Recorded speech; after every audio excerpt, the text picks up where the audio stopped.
Hello friends, welcome to MG పాల్ మహి. నేనైతే వీరభద్రుడు సినిమా అయితే చూసిన.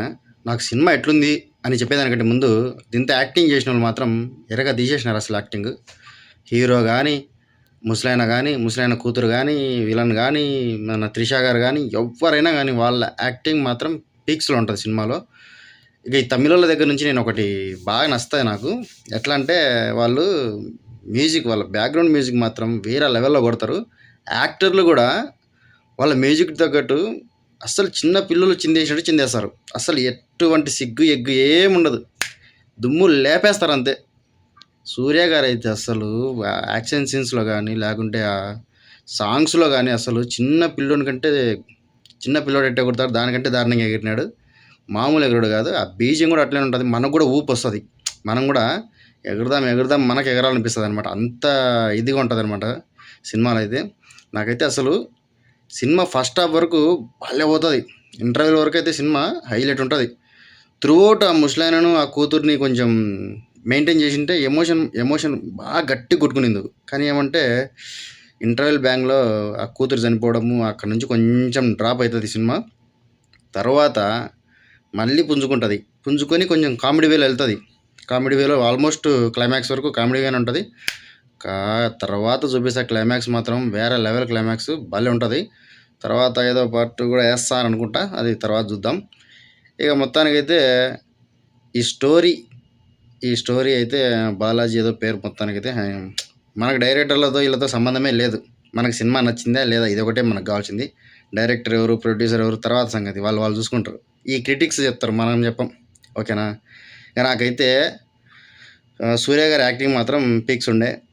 ఇక్కడ మనం నేర్చుకోవాల్సిన నీతి ఏదైనా ఉందంటే అది మన మన ఇండియాలో ఉండే కరప్షన్కు ఆ దేవుడే దిగొచ్చినా కూడా ఏం చేయలేడు ఈ కరప్షన్ను.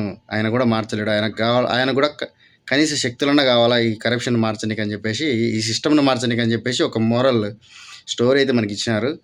అదైతే మనం నేర్చుకోవచ్చు. అది మాత్రం రియల్గానే సినిమాలో ఏదైతే తీసినారో బయట కూడా అదే జరుగుతూ ఉంది. ఎవరైనా కానీ, కోర్టులు కానీ, పోలీస్ స్టేషన్లు కానీ, ఏదైనా కానీ ప్రతి ఒక్కదానికి లంచం, అవినీతి మొత్తం ఇంతే ఉంటుంది. ఇండియా మొత్తం ఇంతే. ఒక్క ఇండియా కాదు, మన స్టేట్లోనే కాదు, ప్రతి ఒక్క స్టేట్లో కూడా ఇది ఆల్మోస్ట్ ఇంతే ఉంటుంది. సో డైరెక్టర్ గారు మంచి పాయింట్ తీసుకొని మంచి ఏదైతే కోర్ పాయింట్ నగలు పోవడము దాని తర్వాత జరగడం ఇవన్నీ మొత్తానికైతే సమాజంలో ఏదైతే జరుగుతూ ఉంటుందో అది మాత్రమే చూపించినారనమాట. సో నాకైతే విపరీతంగా నచ్చింది. ఇక ఇంటర్వెల్ బ్యాంక్ నుంచి కొంచెం కామెడీగా నడుస్తుంది, కొంచెం అట్లా అది కొంచెం మైనస్ అనుకోవచ్చు. అంటే మైనస్ అంటే కామెడీ ఎంజాయ్ చేసేటోళ్ళకైతే మైనస్ ఉన్నది ఏముండదు, అది కూడా ప్లస్ అవుతుంది. కామెడీ ఎంజాయ్ చేసేటోళ్ళకి మాత్రమే నేను చెప్పేది.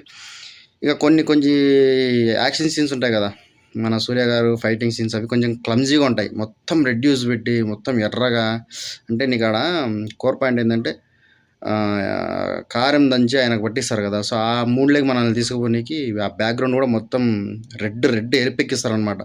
సో అంత ఇంపాక్ట్ చూపించాలని చెప్పేసి ఆ టైప్ పెడతారు. ఇంకా దీంతో కొంచెం సిగరెట్లు కొట్టడం ఇవన్నీ నార్మలే. ఇక దేవుడే దిగొచ్చినా కూడా జనాలను మార్చలేరు అనేదానికి ఇది ఒక నిదర్శనము. జనాలను కానీ సిస్టమ్ కూడా మార్చలేరు దేవుడైనా కానీ. సో మొత్తానికైతే సినిమా మాత్రం వేరే లెవెల్ ఉండింది. నేనైతే ఓకే, సినిమా అయితే పర్లేదు, బాగా చూడొచ్చు. ఖచ్చితంగా కామెడీ ఎంజాయ్ చేసేటోళ్ళకి కానీ, లేదంటే సూర్య గారి యాక్టింగ్ కోసం పోయేటోళ్ళకి కానీ ఈ సినిమా మాత్రం బ్రహ్మాండంగా ఉంటుంది. బాగా చూడండి, నాకైతే విపరీతంగా నచ్చింది. సో ఈ వీడియో కనుక మీకు నచ్చితే వీడియోని లైక్ చేయండి, సబ్స్క్రైబ్ చేయండి, వీలైతే మీ ఫ్రెండ్స్కి షేర్ చేయండి.